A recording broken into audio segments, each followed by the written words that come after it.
Hey, don't take your kids to McDonald's. They don't have to have chicken nuggets and Happy Meals. You can do this instead, and you can give them a good, wholesome meal and at a fraction of the cost most of the time. And they don't have to have McDonald's. This is much better. You can do this. We're making baked spaghetti for kids that they will like, and it's easy to make. You too can make this really, really easy. What's going on, guys? Welcome back to Surviving in Alabama. Today we're going to be doing something really easy. I'm indoors. I'm actually having to babysit. I've got 3 grandkids here because one of them is in the hospital. And what happened was some hot ramen noodles spilled on his leg and across his belly. But the leg part, they're actually having to do a small skin graft. And they're actually doing that today. So keep him in your prayers for a speedy recovery, and he gets out of the hospital real soon. Hey, stove accidents happen, and it's a real thing. So just be mindful that little kids and stoves don't mix all the time, okay? All right, so back to it. So because I've got the kids, we're gonna do something really easy and making baked spaghetti. And I'm making it ahead of time for supper tonight. It's about 2 o'clock in the afternoon, and so I'm just doing everything in the preparation so I can just stick it in the oven. And I will take y'all along and I will show y'all the end result. Okay. Got a lot of new faces around here. Hey, I'm still just a small channel. I really appreciate everybody that subscribes, and I really appreciate everybody that watches my videos. Y'all mean a lot to me. I really appreciate it. If you're not subscribed to this channel, hit that subscribe button. It really helps me out, and give me the thumbs up. And the best thing you can do is share it with your friends. Put it on any of your social media, Instagram, Twitter, Facebook, all the things, TikTok. Post it with your friends. That really, really does good with the algorithm. Okay, enough of that business. Let's get to it. We're going to start out with a pound of ground beef. Now, you can use deer or whatever you want to use. These are some bell peppers right here. This is out of my garden from last year. What I do is I cut them up in these big pieces like that, and I just put them in a bag and freeze them. Well, I tray freeze them, and then I stick them in a bag. That way they don't stick. But I'm just going to take this, and I'm going to cut them up into small pieces like that. And then we need 1 onion, a small onion. You don't need a big onion. And this is actually out of my garden from this year. So I went down there and got a small one out of there because the kids don't like it overpowering onion.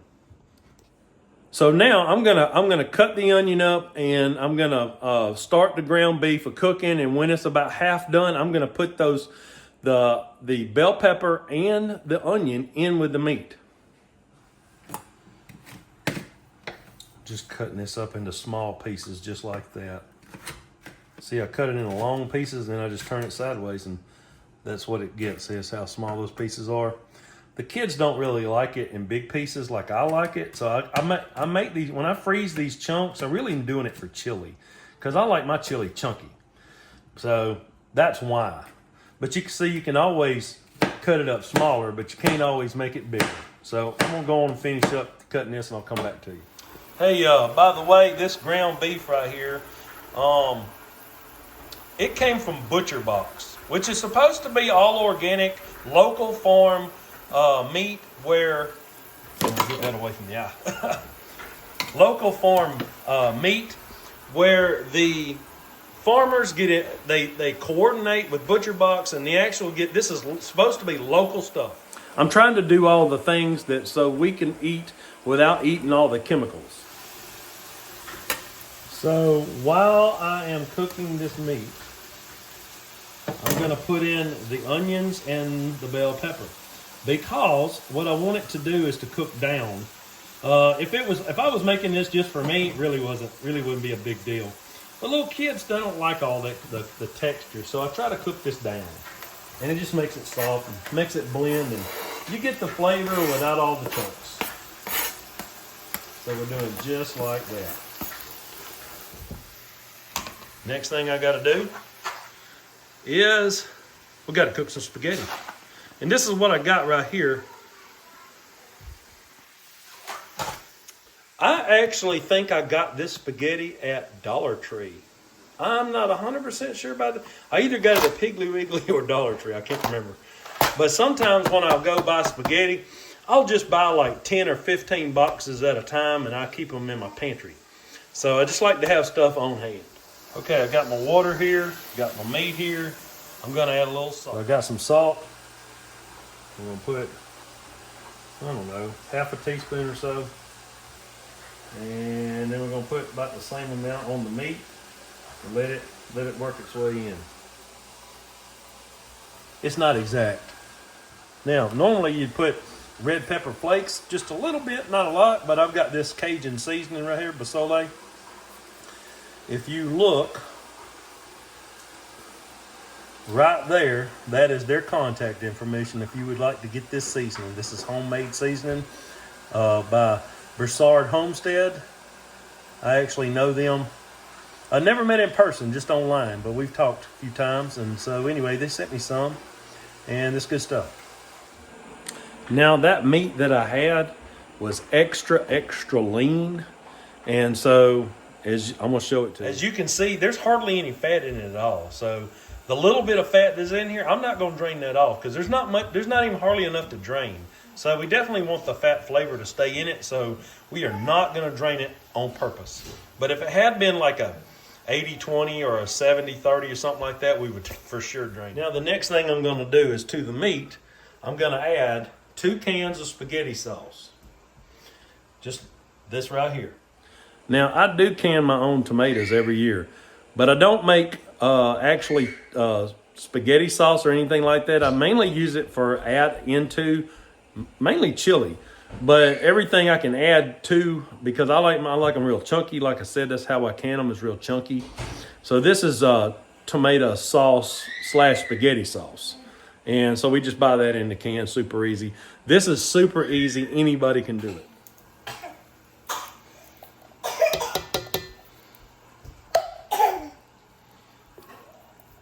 Now it's gonna be a little bit soupy, but once I add in the spaghetti and I add in the spaghetti, also add in the cheese, it's gonna thicken it up a lot.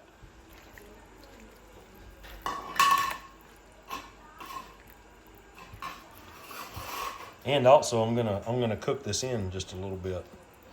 All right, I'll come back to you.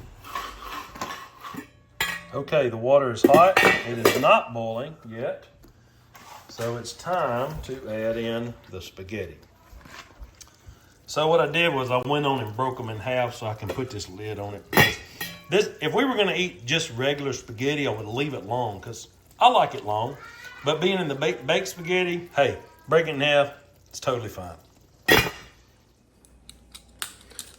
Before I drain it, let me show you.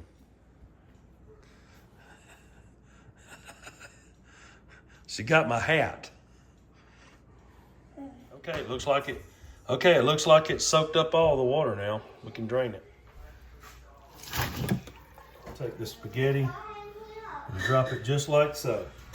Then we're gonna take the meat sauce and pour it in there, just like so. We're just gonna mix it up, okay? I'm gonna mix it up, just like so. It don't have to be exactly mixed up great, but you do wanna mix it up to some extent. Because when you bake it, it'll all kind of blend. You don't want to get it on the sides of the dish because, for real, you don't want to make a mess. Okay, next we're going to put some Parmesan cheese. And I don't have as much as I should, so if you like Parmesan cheese, just put some extra on. So, since I only got a little bit, I'm just putting all I have. Just like so.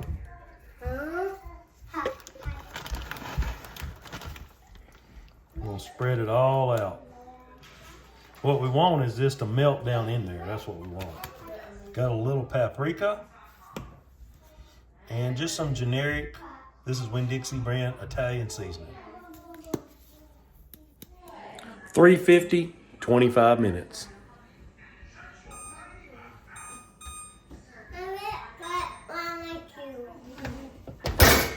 Okay. That's it. That's what it looks like right there. It's ready to go. Hey, just remember, you don't have to take them to McDonald's. This was simple, easy, and anybody can do it. Spaghetti, cheese, some spices, bake it in the oven. It's done. Don't forget to like, share, and subscribe. I'll see y'all next time. God bless.